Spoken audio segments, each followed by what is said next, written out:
Hi everyone. See, the music is so nice. Hi everyone. Good morning, good afternoon, good evening, wherever you are. We both are back again, and this is our fourth stream. Like, we are so excited. I'm so excited that we have completed three streams, and this is going to be our fourth stream. And thank you so much, everyone, for showering so much love on these streams. We can see the comments, we can see the discussion, we can see the interaction that is coming along. It is totally incredible and mesmerizing. Now, without further ado, we will first introduce ourselves. Over to you, Sonia. Hey, hi everyone. I'm Sonia. I'm a senior security advocate here at Snyk, based in London. And yeah, eager to share and to understand more about security today. It's already the fourth episode. How cool is that? Yeah, absolutely. Uh, Hi, everyone. I'm Vandana Verma, and I'm based in India. I'm a senior security advocate at Sneak. And we also have our friend Patch with us. You can see he's been joining us from past 3 days. We planned this whole week that, okay, we'll do this, this, this. We didn't realize, like, we're just going to be sharing so many stories. It's just coming along and the wonderful discussion. Like, you've gone through the previous three streams. We would say that you can share your comments, your suggestions, your inputs for the stream as well. I'm sure there are a lot of you who couldn't join us for the stream, but when you go through this, we keep sharing links in the comment section, so you can copy those links, you can do it yourself.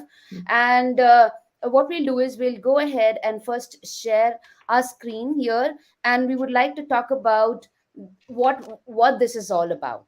So we Yeah. have yeah, go ahead, Sonia. Yeah, so this is what we're here about, talking about the big fix. This is our big events. So it started last week, February 14th, just sharing love during the Valentine's Day. But the good news is going through until March 14th, so you still have time to join this amazing event. So what is the big fix? So the big fix is a month-long fix-a-thon where you can actually win prizes for fixing vulnerabilities in your project. This is really cool. So how would you do this? So basically, if you go to this page, and you click register, then you'll see this little box, and then you can sign up and start fixing here. So just you put your first name, last name, your email, you submit, you'll receive an email, and then you can start from there and start fixing vulnerabilities. So this is the first thing. What can you earn? What can you win? What are the amazing prizes? So if you fix at least one security vulnerability, you'll get this limited edition t-shirt with the cool patch on the t-shirt. It's like really lovely. But also there is a leaderboard. So if you have a look at the leaderboard, we can see that our goal this year is to fix at least 200,000 fixes. If we can do more, that would be amazing. But we're almost halfway through it. So yeah, let's all participate to this. And the good news, if you arrive, first one, you will get a VR headset, second place, a wireless speaker, and third place, an Arduino story kit. So let's have a look at the leaderboard. You probably need to fix a lot of security vulnerabilities to get to the top 3. But yeah, this there's a lot of competition going on. But this is amazing. So during this month long of event, we're also doing on the 28th. So next week, mark it on your calendar. We're doing a 24 hours live stream. And this is spreading on all the time zone, APJ, MEA, and EMER. So this is amazing. Vandana, tell us a little bit more about this 24 hours live stream. So the fun fact is that when we talk about this month-long event, we wanted to connect with you and we wanted to bring wonderful speakers who are working in this area and who are ready to share the information with you. So we have this 24-hour events in APJ, EMEA, and Amir, which is Americas. So here, the fun fact is that when we both are hosts for these live streams, these wonderful live streams. Now we can say that the way we have got love from you. So we are your hosts. I'm going to be running the APJ event. Sonia and Brian Vermeer would be running the EMEA event, and our friend Brian Clark and Eric Smalling would be running the Amir event. So you would see us every hour and every half an hour. Like there'll be wonderful speakers out there. I am sure there will be some sessions which you would totally adore, and there are some sessions which you would like to join. But sometimes what happens is it's a 24-hour events and we can't stay awake all the time. But all of these events are getting live streams on Snyk YouTube channel. So here, this is our Snyk YouTube channel where all of these streams are getting streamed. Like you can see on the screen, we have our first 3 streams. We will be sharing the YouTube links as well in the comment section for all the previous streams as well. But these streams are there. And similarly, for the 24 hours, it will be there. Now, this is the second year where we are doing this Big Fix event, where we are doing, yeah, go ahead. Yeah, no, one thing. So if you missed actually the first last year, the first 24 hours, the good news is if you go to the playlist, you can actually find all of the videos recorded using playlists. So yeah, and this is also categorized by region. So you have all the recording from EMER, from EMEA, and from APJ. So no excuses. You can also watch again the recording from last year. And for this week, we're also prepping a specific playlist. Like they will collect all of the 5 sessions that we're doing today with and this week with Vandana. So if you missed all of these goodies, you can still go onto the channel. Don't forget to subscribe, and yeah, you'll have that playlist available for you, so you can watch it after. Yeah, absolutely. So all of these sessions are getting recorded for you, where you can go back, and this is not just for the security people, but it is for the developers, because we're going to be showing a lot of snippets as well, code snippets as well. We will also be sharing recommendations and what these vulnerabilities are all about. So anyone who is getting started their career in security, they can, or the people who are trying to pivot their career at the same time, who are just wanting to understand what these vulnerabilities are all about. And how we started off, Snyk has wonderful resource database which is called Snyk Learn, where we have a lot of lessons, learning paths, and information about how you can get to know more about application security, DevSecOps, and the different vulnerabilities. So let's go ahead. I'll just hand it over to Sonia, and Sonia can share more details. Yeah, Vandana, look at this. This is actually, the whole platform is a free security education designed for developers. All of this is for free, so you can sign up for free and create your account. So you'll have access to a lot of lessons. And as you can see, if you click on the filter, we're actually covering a lot of programming languages, including C++, JavaScript, Python, PHP, C#, Java, Go, and Kubernetes. And so as you can see, for example, if you know about one specific vulnerability, you can actually type it and you'll see different layers of that specific vulnerability. If you don't know which one you'd like to start with, well, actually, you can just pick one and just go and learn more about this vulnerability. We also have learning paths, which is what we're going to talk about today with the OWASP Top 10, what we're talking about this week. But also, if you create an account, you can also check your learning progress. So depending on your programming language and the type of lessons that you're you're actually learning. So you can see the percentage of is it completed. If you feel that it's a little bit too much in one day, you can come back the next day and continue the lesson. And look how cool is this. You also have a section recommended for you. So if you don't know which other lesson, what's next for you in your learning journey, learning path for security, you have that section. They'll tell you, suggests other lesson. It looks like the Netflix of security, as I like to say, but as someone said, it's actually free compared to Netflix. So yeah. Absolutely. But let's start with the learning path, because this is what you're all here about today. So at Snyk Learn, we've actually created, we're starting creating learning path, and the first one is around the OWASP top 10. So this is a good way actually to start your security journey. And today we are going to have a look at the security misconfiguration. I was looking at this one. Cool. And more specifically at the XML, external entity injection. Before starting, if you're this lesson will be using JavaScript. So if you're not familiar with JavaScript, you're more familiar with Python, you can actually change the programming languages, here with the drop down. Cool. So let's dive into this lesson and understand more about XXE. So XXE, the basics. What is XXE? So XML, external entity injection, is an attack where untrusted data is provided to a misconfigured XML parser. So XML structures data by using tags and provides a rigid schema mechanism that describes the nesting presence on types of tags. So for example, XML can be used in communicating data between client and server, or to locally serialize and store data. So the XML standard has a concept which is called entity, which represents a unit of data, and there are many different types of entities in the XML specification. There's one type of custom entity which is called the XML external entity, which is XAE, denoted by the use of the system keyword.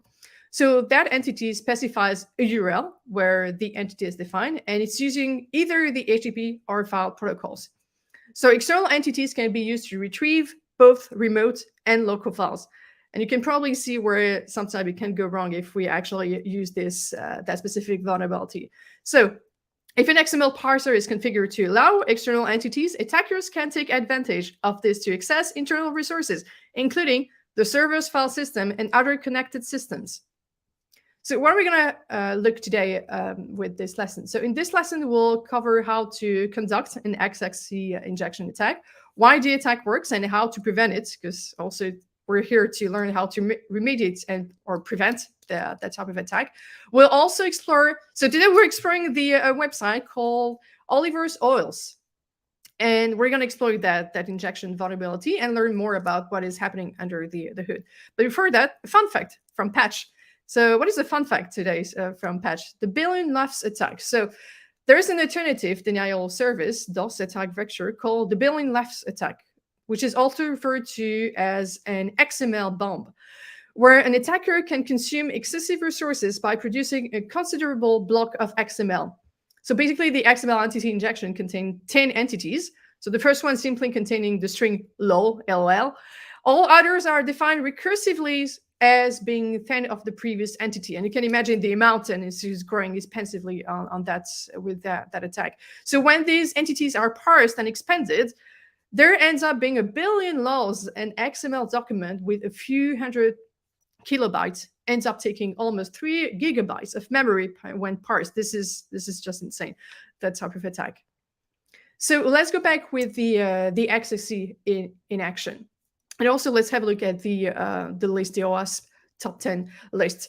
So historically, the OWASP organization is releasing that list every 3 to 4 years. So the latest was in 2017, and the latest one was in 2021. As you can see, there's a few things that actually changed. And today we're talking about the security misconfiguration, which ranked at the 5th place, and it used to be at the 6th place, so it went up from 1 rank. So this is the change from, but still here, still a thing in 2021, and also nowadays. So the OWASP Top 10 is the leading standard for awareness of the most critical web application security issues. This is a great starting point if you don't know where to start with your developer team and security teams. This is one of the lists that you can start applying application security for your code base. So number 5 on the list is security misconfiguration, which now include XXE. So let's walk through this example and see how we can perform this attack. So let's see if we can execute a successful XXE attack. So what we have in this example, we have a browser extension and external entity. Let's start the attack. And by the way, everything is sandboxed within your browser. You don't need to install anything. You just need to press start, and yeah, you can understand more about the vulnerability. So let's see. So here we have, I'm just going to zoom out a little bit more. Yeah, we do have a useful Proxy Interceptor extension, which is installed, which allow us to intercept the HTTP request and modify that request. So let's click on the little heart. So in that case, we want to add this bottle of oil as our favorites. So let's click on this one, see what we get. So here we can see that everything looks normal. We have post requests, and the endpoint is profile/favorites. Okay, nothing too suspicious here. So I wonder if we could inject our own XML into the request and continue to send it. So here, basically, we've actually used a tool like Burp Suite or Postman just to tamper with this request. So let's see if we add that snippet of code here. So you can see the difference. Now we have this doc type foo and the entity system file, and we want to have access to the etc password. So here we will insert a custom entity and see if we can steal the contents of the password file, which contains sensitive information, because this is usually what an attacker is after, is to look for sensitive information that it can exfiltrate, and see how they can tamper with your application. So let's send the request. Oh, yes, actually, the modified post request was sent, and the reply had all the sensitive data we were looking for. So this was a successful XSE attack that was completed. And as you can see, this is what you usually see when you have a look at the ACI password file. Amazing, a lot of sensitive info. So what is going on under the hood? So in this example, the web application trusted the XML input we provided when we intercepted and edited the post request. So by injecting our custom external entity, the XML parser processed the entity and retrieved the content of the etc password file, and then displayed all the content of the file along with the user's favorites. So this was possible because the XML parser that the web application uses has not disabled the use of external entities. So that's the security misconfiguration. They should have disabled the use of external entities. So it's worth noting that we aren't just limited to local system files. Sometimes getting the response reflected in the web app, as we did in the above example, isn't possible due to how the application works. So in those cases, to exfiltrate the data, attackers can insert a remote location in the system entity. So there's several ways actually how you would potentially tamper with an application. So let's have a look at the vulnerable piece of code in our JavaScript application. And this it looks like this. So here we have an Express application where we require Express. We also require a library called libxml.js. And we're using that library as a parser library because Node.js doesn't provide a native XML parser. So this is why we're actually implementing this library within our code base. And here we're having the push request to the favorites, the profile/favorites endpoints.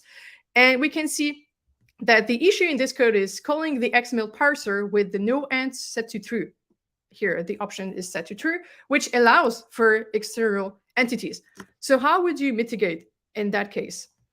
So the safest way to mitigate XSE attacks in most frameworks is by disabling document type definitions completely. So this will remove the ability to create custom entities. And if you don't have that option in your application, you'll need to disable external entities and external document type declaration depending on the parser that you're using in your application.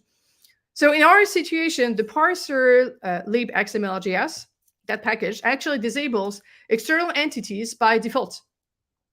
So the no end set to true option, including when parsing the XML, actually enable it. So if we just get rid of it, we just remove it. And here, this is just like resolving the security misconfiguration in that specific case. Cool. Let me just demo another case of security misconfiguration. So here, I'm having a Terraform file, and I'll be asking the help of Patch here. So I'm using VS Code Studio. And first of all, what you can do if you want to have the Snyk help on your ID, you can actually type Snyk and you can install it. And you need to reload your application.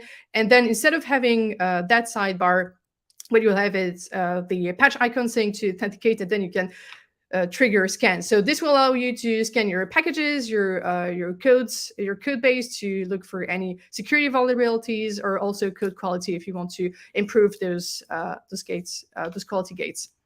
But let's go back to the main Terraform, and let's have a look at what can go wrong here if you don't secure or harden your infrastructures enough. So here I'm using the provider AWS, and I'm setting a few of the services that are needed in an infrastructure, let's say, and we are defining all of this using a Terraform file. So we are defining an IAM password policy. We're also defining a few more services like CloudTrail. We can see here the enable logging is false. This is security misconfiguration, for example. In storage, we can see that we're using EBS volume and it's not encrypted. This might be a security misconfiguration as well. And other files. So here you have VPC and other things. So let's go back here. And what I'm going to do is actually do a Snyk IC test here. And this is going to scan all of my Terraform files and come back with a few rules that are checking against and how I can actually improve that. So here I can see that I have 0 critical, good news. I do have 3 high, 9 medium, 7 lows. Okay, let's have a look. So the S3 bucket block public ACL control is disabled. There are a few alerts around CloudTrail, credentials. What I'm looking here for that specific demo is around the IAM policy. And obviously this will depend on your InfoSec password policy that you have within your organization. But here, some of the rule is around containing symbols, should be lowercase, should be uppercase. Okay, so let's fix this, because this was commented out on purpose. So just going to move all of that. Cool. That and that. So now I do have a defined, oh, there's double R here. I do have an IAM password policy that I'm defining. So if I do another Snyk ISC test, it should come back with fewer issues, especially in the yellow side, because this was on the that side. Yeah. So I did actually fix for medium. So this is cool. This is one way to see how you could potentially harden your infrastructure. And if you're wondering, where are those rules coming from? Which is a good question, actually. So if I click on one of these rules, I'll be redirected to this list of rules that we are serving at Snyk. So this one, in that specific example, I was looking at the IAM password policy. One of the rules was the IAM password should contain uppercase. So it will describe a little bit of the issue, the impact, and how you could resolve this. Obviously, it's not only about that. There's the few more rules for if you want to define IAM policies, and also it will cover all of the AWS services. If you're not using AWS, you're using Azure. Also, this is covered, GCP or Kubernetes. And if you're asking where are those rules coming from, we're checking against the CIS, which is the Center for Internet Security, the CIS benchmark. So the CIS benchmark is prescriptive configuration recommendation for more than 25 plus vendor product families. And as you can see, this is covering Linux, Amazon, Apache, all of that. So this is like all the rules and the guidelines to harden your infrastructure. So coming back to the XCC, what did we learn? So security misconfiguration, and this is part of the OWASP top 10 documentation. So if we go back here, we've seen that this is moving up from the 6th place in the previous edition to the 5th place in that case. And those are a few examples of where security misconfiguration is applying. So, for example, your application might be vulnerable if the application is missing appropriate security hardening across any part of the application stack or improperly configured permissions on cloud services. I've just demoed a few with the Terraform files.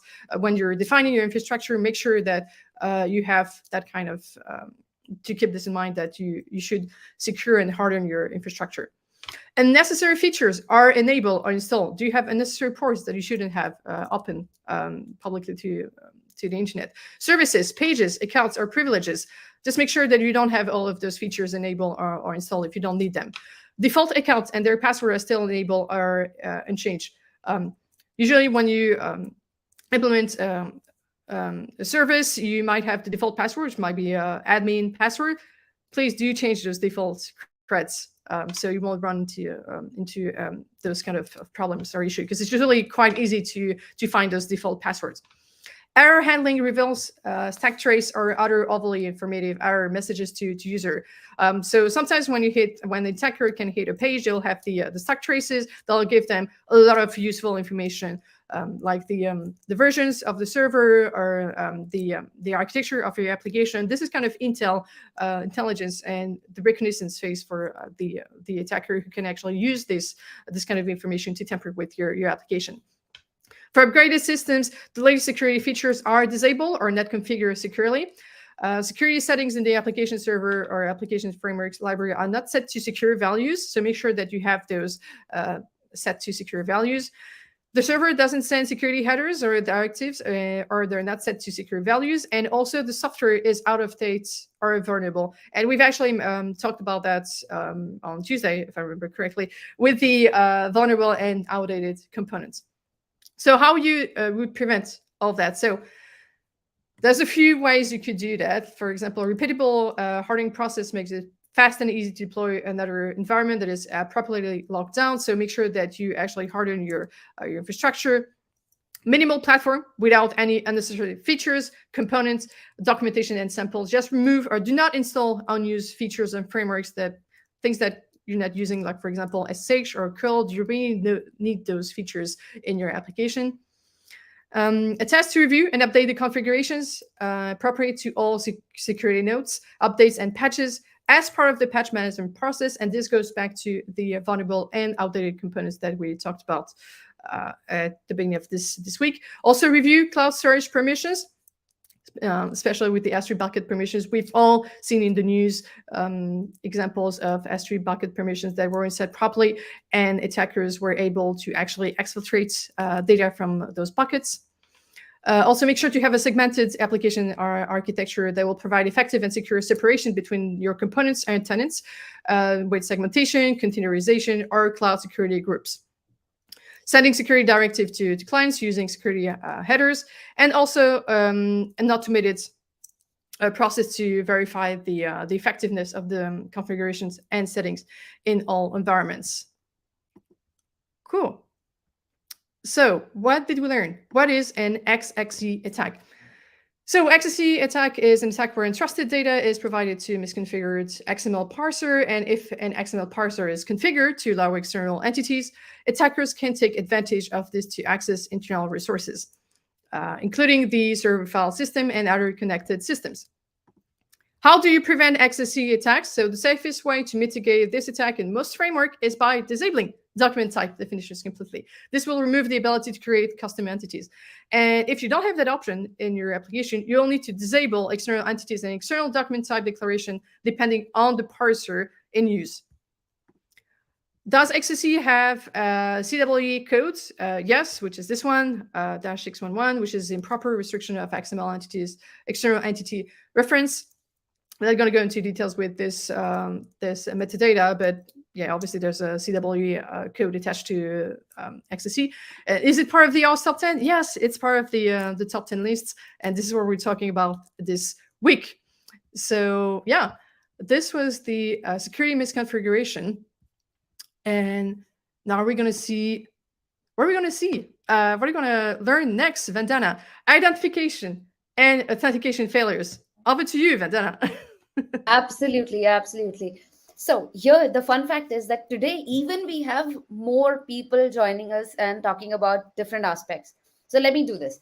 So they are asking, is there any place where they can actually check out the talk because they missed the first 15 minutes? So I've just put the Snyk YouTube channel. All the talks would be live. And there was someone who said that there's someone talking about the big fix. Yes, so Brian Clark is part of our team, and he's going to be running the AMER session, which is America session with Eric Smalling. And that's why he was talking about the big fix. And we're running these streams as part of the Big Fix event, so that we can share as much as information we can, and educate people about it, learn from you, because there are some really good questions about these things. Now there are questions about that they want to learn about virtual boxes and VMs. What we can do is we can take it as an input, because for this week we have already planned, and sometimes we overdo 1 hour as well. So for virtual boxes and VMs, we'll take it as an input when we'll see when we can plan these sessions, because it's very important to plan these sessions ahead, because we want to have a proper curriculum set or proper defined flow set for you, so that it's easy for you to learn as well. And for that, you need to subscribe to the Snyk YouTube channel, so that you can get to know about all the wonderful streams. And you can also connect, touch base with me and Sonia and Patch, and we would love to answer any of your queries after this session as well. You have all of our details. You can just search on Google, search on LinkedIn for both of us, and we'll share our LinkedIn profiles as well, so that you can connect us there. But yes, most importantly, all of the details would be at Snyk YouTube channel. And as we mentioned in the beginning, that there will be a playlist of OWASP top 10, so that you can go back and just hit the playlist, and just get to know about all of the streams that are there from first, second, third, fourth. And this is the fourth one. We're almost halfway through. Now, I'm going to go ahead and start the session, or what we would do is we would overdo it. I know. So, give me 1 second. Let me go ahead and share my screen. All right. So, I'm going to be running on share screen. Give me 1 second once we are ready. While Vandana is prepping, don't forget to click the subscribe button on the Snyk YouTube channel.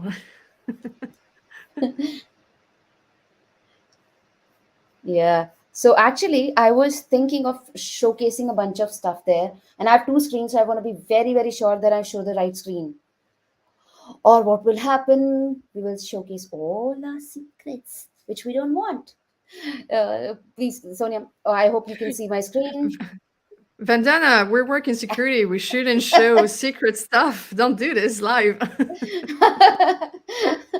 Okay, so the interesting fact is that we don't want these streams to be just monotonous. That's why we tell a lot of stories. We keep talking to you, we keep sharing stuff, and we want the same from you. You keep asking questions. If there's anything, any doubt that comes to your mind, please do feel free to ask us anytime. You can put it in the chat box.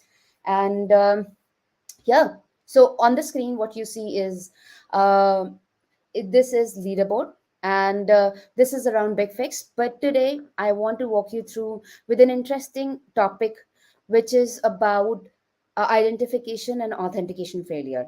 Now, as part of that, there are multiple things that can be there. For example, there are different use cases that are there.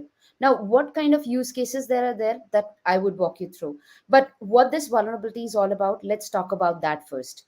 Now, this vulnerability, it was previously known as broken authentication, but now it has been categorized. There are multiple things that have become as part of it, and we've been telling that this series is for OWASP top 10, which Snyk Learn has created. This is beautifully curated things that has been created. So we try to share this information, and we are trying to share as much as we can here about these. Why did we change it? Why did we merge? Because there were so many different use cases that were part of it, wherein if you talk about the broken authentication and session management, which is part of it, credential stuffing. Now, what is credential stuffing? Wherein attackers are automating tools to test large number of stolen and leaked credentials. And can we get the stolen credentials? We know that there are places where we can find the stolen credentials, and we that's why everyone says like, let's go ahead and rotate our credentials. We use same credentials at multiple places, so we should not use them at a lot of places. There are So I use a password manager. So I try and make sure that I not share as much as information it should be. I try and restrict myself. Don't do this, Vandana. We're live. Don't forget that. Oh yes, absolutely, yeah. Okay. Another interesting thing is brute force. Now, what is a brute force attack? Some of you may know, some of you don't know about it. So, brute force attack is like where attacker is automating or using automated tools to guess usernames and passwords. Or if I know Sonia's username, I would try and do the automated attack just on the password. That's it. It's easy for me. No, no, no, no. Let's not do that. It's legally not right. Weak passwords. Who has the weak passwords? Trust me, every one of us have some other weak passwords, where we use the spouse name, kid's name, pet's name. Like, it's so common. There was a documentary which was created around the weak passwords, and easily guessable. Another interesting. Do you actually share your password? It's like my favorite tag. I think I've used in one of the streams wherein, do you share your password with anyone? Just tell me. Oh God, password 123. At some point, I had this password. So, do you ever share your password with anyone? I am sure we do. And somebody was saying yesterday, Netflix, we share if it's Netflix. Think of a situation if somebody gets to know your passwords, what will happen? I have a friend, I'm sharing my passwords. They have a friend, they're sharing my password. They have another friend, they're sharing my password. They have another friend, they have my password. We are keeping it secret, but we are sharing the passwords. Now, that's when the problem arises. That's when it's being shared everywhere. When we don't share our toothbrush with people, why do we share passwords? It's like our personal hygiene. They are the secrets. If we can't keep our secrets with us, nobody would be able to do it. Another use case could be or adequate authentication. Now, what is that? When an application does not authenticate the user properly, wherein we can bypass login screens and whatnot. And today we would try and do that as part of the rate limiting, which is one of the exercises as part of the uh, Snyk Learn here. But before that, let's go ahead and talk a little bit more about the session management, because it's also part of it, where session has to be expired. It should not be like in old times. Maybe I'm too old to say that, wherein we used to go to cyber cafe to log into the systems, and once you log out and leave the system, someone comes here, or and they are able to, for example, I log in, check my account, log out, go back to my home. Sonia comes and sit on the system, and she clicks the back button and she's able to access my account. She's checking all my emails, all my pictures, and everything. Would you like that, Sonia? No, that should not happen. I mean, there's a lot of interesting information. Just saying. You never know. So let's not do that. We need to be very sure that and this has to be done from the server side. Server has to make sure that the session is timing out. I'll give you a scenario. When we are using these social networking sites, Gmail or Yahoo Mail or these websites, they do not uh, time out your session for a very long time. They have a time period, maybe 2 days, 3 days, 6 months. But yes, think of banks. When you log into bank, there's only for, if you there's no activity after 1 2 minutes, it's going to be timing out, because you have very very sensitive information, like your bank account information, or somebody gets to see your bank account, gets to do the transaction. That's why we are trying to make sure that we set all the session expirations properly. I have seen cases where in there was a time when I was testing one of the exam websites, and they had improper authentication. They had issues with the session management, and trust me, there are still websites who have issues with session expiration. That's when all of these things have been clubbed, because we think that everything is perfect. No, these issues are there. And think of password recovery. With password recovery, there was a time when I was able to access one of the person's account, because it was asking for an OTP while recovering the account, and you could put any phone number. So I put in my phone number and I was getting the OTP and I was able to log in. So I think that's very, very crazy, that how an application did not validate proper recovery mechanism. And let's use proper mechanisms for transferring the data. Let's use HTTPS, and all the flags should be set properly. MFA, it's my favorite. Let's not forget about multi-factor authentication. Now, while I talk about these use cases, I can see on my screen that there is someone called Surly Dev. The person said, "Here is a password of mine, and I am happy to share it with you." Trust me, Surly, nobody's wants to do that, if they are interested, you should tell where this password is going to be used, and what's your username, where it is being used. So let's share that as well and see what we can do with that. Another interesting fact is that uh, I want to actually tell a story. So wherein I feel like if I tell story, it is much more easier to understand. For me, remember everything with stories, or I forget it. So Sonia was a very, very busy professional who frequently used their phone to access her online banking. Sonia is like, I'm going to catch hold of Vandana after the stream.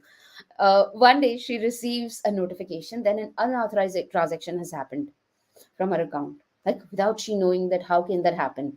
So she immediately tried to log in into her account to see what was happening, but she couldn't remember the password. So what she requested is password reset, and was surprised that the reset link was sent to an email address she didn't even know. I think how that happened. So she realized that someone has gained access to her email account, and from there they were able to reset the password, and the money has been stolen from her account. We don't want that. So Sophie's bank had failed to implement adequate protection for her account. Like there was only email authentication that was done, so they did not require multi-factor authentication properly, who would have made it even more difficult for an attacker to gain access. Now this can happen with anyone. The conversation that I can see is that about sharing passwords and getting online. It seems very nice to talk about. When it happens, it becomes very, very tricky. And these days, these frauds are actually happening with the common people. And that's why we are sharing these stories, because we don't want anything to happen with you. We want to be very, very sure about what we are dealing with. Maybe I might have something insecure, because when we are on internet, there's nothing which is 100% secure, but we need to be very, very sure of what we have. Now, while I talk about these authentication and session management, I'll tell you my own story.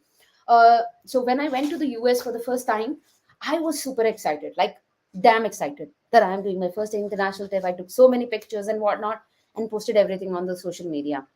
Now, when I posted on the social media, it felt nice because people were liking it, people were sharing, people were commenting. But after a few days, I realized that what was I doing? I'm sharing all my personal information to what now, where I did, what I did, how I did, where I went. But then at one point, I thought, okay, let's take down some pictures. I removed those pictures from the internet. Uh, During pandemic, one of my friends found a picture and shared it with me that we've not seen your picture on the social media. I was like, I removed that picture like really 6 7 years back, and how this is happening. And I realized whenever you post anything on the internet, that stays on the internet forever, because you can go back to archives and you can get that information anytime. So before posting, think of that. And that's why there are strict authentication to authorization mechanisms that needs to be in place. But anything that can backfire on you, so be very cautious of what you post on the social media. There are many attacks that can happen because of these authentication failures. Could be credential stuffing, could be authentication attacks, could be if the timeout is not proper. I would love to get access to Sonia's account, or the person who says Bill Gates maybe, or Surly Dev. I would love to get access to your account. Looks like you are very comfortable in sharing your passwords. Maybe your accounts. Very nice. I would love to have that information. Okay. If you do not know much about it, there are use cases, there are things that are available on OWASP testing guide that can be good kickstarter for you. And I feel for all of us, that's one good point where we can learn more about different test cases. Whatever I've spoken, there are more and more test cases that can be available. And remember one thing, when we are talking about these vulnerabilities, there is not one vulnerability that we are talking about. If you look at this, there are total CVEs. There are over 3,000 CVEs associated with identification and authentication failure, which is simply means that there are that many use cases that are available. There are hundreds of it. So one vulnerability, but there are many things associated with it. I've seen people saying, oh, I am OWASP top 10 certified. Remember, there's no certification which OWASP gives. There is simply that you're learning about it, your website is compliant with or adhere to or have been tested against OWASP top 10 risks, not even vulnerabilities. Because if we go down into vulnerabilities, we need to look at each CVE associated with it. Oh God, I didn't even talk about this. My favorite, no rate limiting. Now I'm going to be talking completely about the Snyk Learn no rate limiting, because I want it to be like narrowed down to it. I've told all the stories. So here, what is that? So here, when we talk about rate limiting, it's a method wherein human or bot can actually we can recognize whether it's human or bot, because if we have put in rate limiting, after a while it'll time out, or you will see something on the screen where you say it's a human or a bot. It's a kind of a mechanism where you authenticate yourself, or say that okay, I'm a human, because bots would not be able to click the right pictures, right things that they would be able to, or maybe the checkbox they would not be able to do. So if I talk about broad range of applications which use rate limiting, because we want to avoid denial of service attacks or distributed denial of service attacks, so that accounts cannot log out. For example, I said talk about Sonia's username. I got to know I'm Sonia's friend, I'm Sonia's best friend, and I have her username, and I want to play around with her passwords. I don't know, or maybe I just try and do shoulder surfing. She's like, I have to be very cautious. She's just thinking about that. So I got to know about your username, and now I would try to play around with her password. If there's no proper rate limiting, I might be able to do brute force, and I would get access to her account. Maybe if it's an insecure password, or I would be able to do these rainbow table attacks and would be able to get access. Now the fun fact about brute force speed ups are depending on the speed of the computer. Now when we are seeing that we are talking about quantum computing, we are talking about supercomputers and whatnot, it is going to be more easier to do the brute force and attack these passwords. So maybe people might get these passwords in 1 second, 2 seconds, maybe in 1 minute. That's like good deal. I have the list and I would be able to do it. Now, another interesting fact with no rate limiting is that we can do XSS attacks. Now, what is an XSS? Oh my God, this is tongue twisting. XSS attack is nothing but cross-site scripting attack, wherein an application take input from the user in the form of a script and process it without validation, and there is no proper output encoding, and it shows because when we are putting a script, there was no rate limiting. We were able to put any script, processing it without validation, and it was showing the script. If I'm asking for some information from the database in the form of a script, or maybe saving that script on the website and making every system vulnerable, every user vulnerable, I would love that. So these kind of things can be very tricky. So now let's talk about, in simple plain words, brute force attacks, which I was talking. And here, let's see if my friend Sonia, and I can make some things or make some requests around it. Here, I'm using a tool. Trust me, do not use Hydra if it's not allowed on your system. Do not use it. These are all used for penetration testing things, and it has to be you are legally bound to do pen testing. I've done in the past. I'm doing it, and I properly take approval, or uh, the tool keeps running the scripts that you're not allowed to do the scan. You're not allowed to run the scan on your system. Even I'm being part of the security team, so do not do anything illegal. If you want to test it out, there are bug bounty platforms which are wonderfully available, like HackerOne, Bugcrowd. Do go there and register yourself if you want to play around with these tools. So here I am trying to play around and trying to get access to Sonia's password, because I know her username, and I would just go ahead and see what password can be there. And I know some of the characters here. So I started using this tool called Hydra. I created a script, and I use my password.txt file where I've put in a lot of passwords. I'm using it on one of the websites on the login form, and it started scanning, and I was able to get access. Here, there are so much love for her. There are so many people who are commenting on it. Here, perfect. With these comments, can I go ahead and change these comments to, say, comment spam?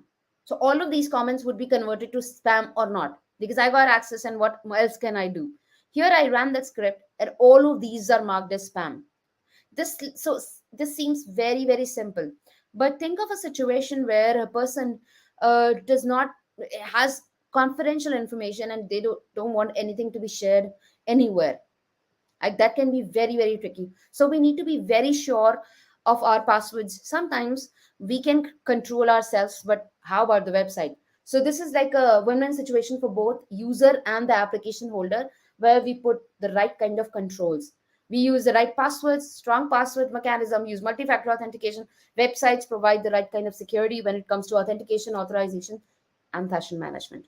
Now let's look at what basic login logic might look like in Node.js application. Here, I'm using JavaScript. There are different things for PHP, Python. You can actually take a look at snippets. Now, as we mentioned yesterday, we the most all the sessions would look similar except the code snippet. As this is for Node.js, you might find a different code snippet for Java or PHP. So you can just go ahead and gather that information from here. You can go to Python. Most of the information is similar except the kind of logic that we are talking about. So whichever language you love, you would be able to do that, and you would be able to find out that where exactly is the problem, and that's where all of these are being shared. So here, if you look at the logic, there's a username, there's a password, there's an input that's being taken, and we're trying to redirect to the dashboard.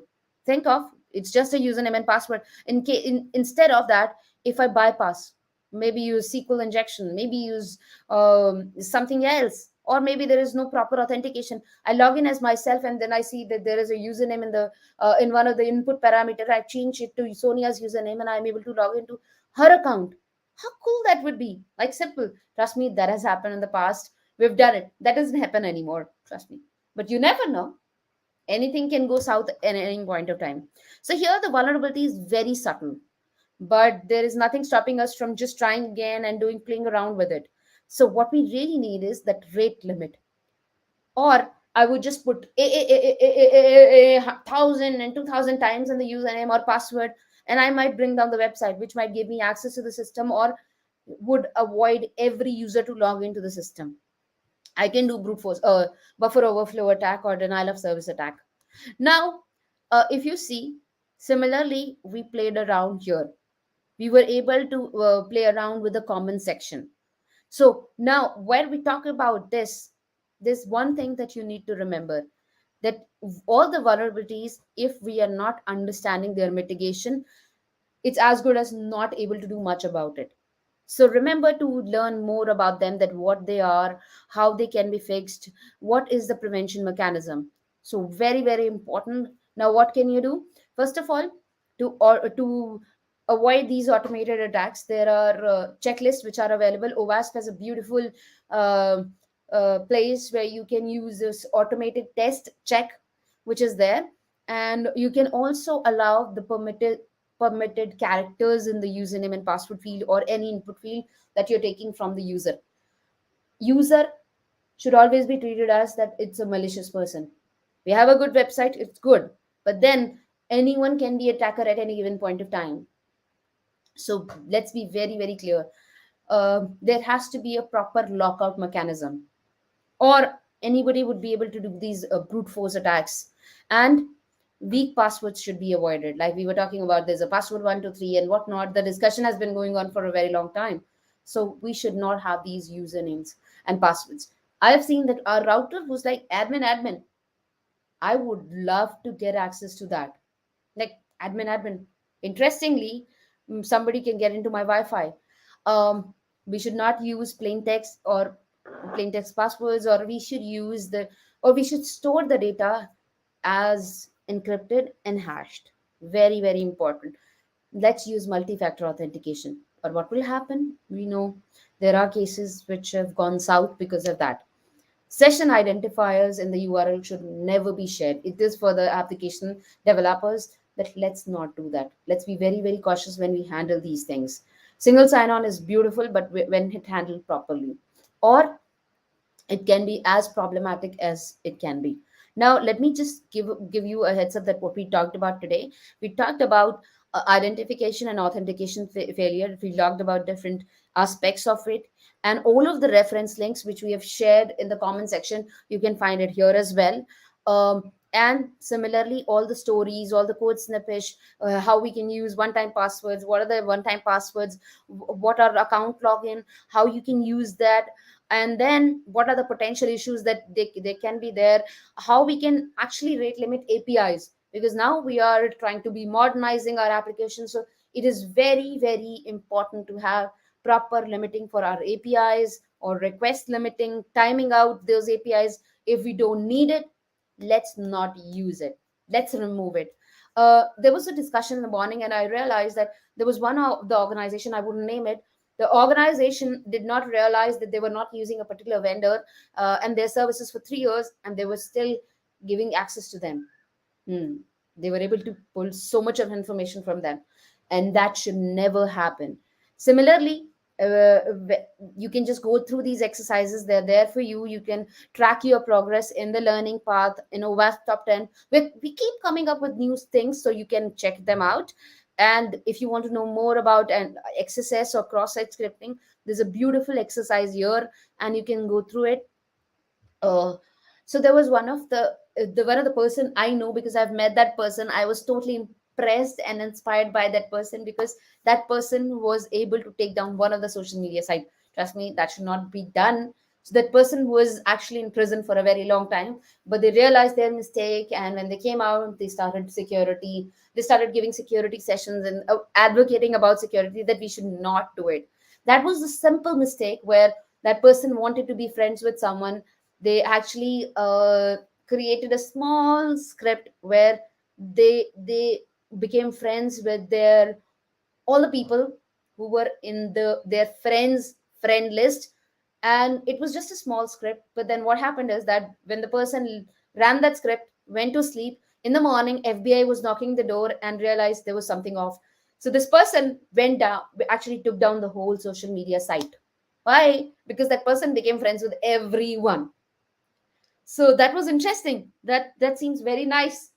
That seems cool. But trust me, it is a very, very big crime to do all of this on the public website. So let's not do it. That's why we are advocating about it. Now, there was a question about OWASP Top 10. There's a big list here about OWASP Top 10, where we talked about from 2017 to 21 and what all of these are all about. And with this, we're trying to showcase actual examples here in the learning journey, so that you can take a look and feel, because they are clicked through and easy to understand. Now, all of these sessions are there on the Snyk YouTube channel, so you can subscribe, you can go through them. There are playlists which are available. You can go through these playlists. They're wonderful, they're favorite. There are some which I've liked totally, because I love them. Now, I'm going to go quiet. I'm going to let my friend Sonia talk about more. Yeah, so thank you for this like amazing session. Cool. So yeah, just to recap what we've seen today. So Snyk Learn, the platform. This is a free online platform for developers with interactive lessons. There are a lot of lessons where you can learn more depending on the ecosystem that you're working with, or if you're just curious and want to learn more about other ecosystems. And the learning pad, the OWASP Top 10, this is the one that we're going through this week. So you can also complete it along with us. We're like 80% completed, because tomorrow this is going to be 100%, because we're all doing this learning pad all together. And yeah, it actually does track your progress. Also, just to remind you about the big fix, which is going on for a month. It started last week and it goes until March 14. This is a month-long fix-a-thon where you can fix security vulnerabilities and win amazing prizes, including a limited edition T-shirt. And also, if you manage to be in the top 3 of the leaderboard, you'll get a chance to win a VR headset, a wireless speaker, or an Arena story kit. But for that, you need to fix a lot of security vulnerabilities. Looking at the leaderboard, that's quite like high numbers. Before closing, I wanted to mention the Secure Developer podcast. This is about security for developers. We're covering tools and best practices. There's a lot of interesting podcasts that you can listen on Spotify or Apple Podcasts if you want. And also the amazing DevSecCon community. So the DevSecOn community, there's a lot of meetups and chapters. I'm just going to zoom out, as you can see in a lot of countries. And if you think you didn't find your chapter, you can also create your own, start your own chapter and become the lead chapter and talk about DevSecOps. And also, we do have the DevSecOps community. You can find us on Discord. Vandana, if you can just share the link, thank you. Yeah, if you just want to continue this discussion, all the discussions that we are having this week with you folks. So that's that's that, and yeah, obviously the Snyk YouTube channel, but also show a little bit more love on the as well, love for the DevSecOn channel, and this is where we actually put all of the DevSecOn chapters. Talks. So if you're interested about DevSecOps and you want to learn a bit more and just want to see what is going on in different chapters and different part of the world, this is the place to have a look at. And yeah, I think this is all for today. We did learn a lot of things. What are we expecting tomorrow? What are the last topics for tomorrow? I think, tomorrow we're going to look at data integrity and logging and monitoring failures. This is going to be interesting. The two last topics of the OWASP Top 10. And we'll conclude that amazing series. Absolutely. I think that's going to be totally amazing. And thanks to everyone who's joined us today for these sessions. And we would look forward to interacting with you in the upcoming sessions and talking with you more about these discussions. And even if we're done with these series, we would love to interact with you on the Discord community. You can tag us, or you can post your inputs on LinkedIn. You can reach out to you can reach out to us, Sonia and myself, and we would love to talk to you about that. Like maybe you have some really nice stories to tell, so we would love to hear those stories from you and share it with the people. Now let me go ahead and share the series with you, where you can see all the top OWASP top 10 Snyk Learn. Here you OWASP top 10 Snyk Learn. We'll take 10 more seconds. Perfect. Great. Now, thank you so much, everyone, for joining us today. We will see you again in tomorrow's stream. Thank you, everyone. Thank you. See you tomorrow, everyone. Thank you for coming and learning more about us with us. Thank you.